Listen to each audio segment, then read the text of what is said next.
भारत सरकारने काल integrated theatre command या लॉला सरतेशेवटी नोटिफाय केलं. लोकसभा, राज्यसभा आणि राष्ट्रपती यांच्याकडून पारित झाल्यानंतर जेव्हा एखादा ऍक्ट लागू करावा लागतो तेव्हा तो नोटिफाय करावा लागतो. कारगिलच्या ऑपरेशन विजयच्या अगोदरपर्यंत डिफेन्स मिनिस्ट्रीला असं वाटत होतं की भारताची इंडियन एअरफोर्स, इंडियन मिलिटरी आणि नेव्ही हे वेगवेगळ्या स्तरावर लढू शकतात. पण 2010 पासून जगामध्ये युद्ध कौशल्याचा एक नवा ट्रेंड पाहायला मिळाला. या ट्रेंडमध्ये आधुनिक युद्ध सामुग्री बरोबरच तिन्ही दलांच्या युद्ध कौशल्यांचा वापर करून इंटिग्रेटेडली लढण्याची कला इव्हॉल्व्ह झाली. युद्धभूमीला एक थिएटर समजून तिन्ही दलांनी सोबत येऊन इंटिग्रेटेडली कार्य करणं ही यामागची फिलॉसॉफी होती. भारताचे मुख्यत्वे करून 3 थिएटर कमांडमध्ये विभागणी करण्यात येईल.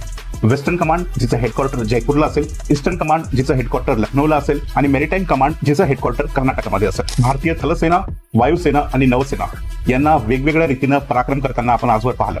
ते जेव्हा एकत्र येतील आणि परफॉर्म करतील तेव्हा शत्रूची काय हालत होईल हे तुम्ही समजू शकता. तुर्तास रजा घेतो. जय हिंद.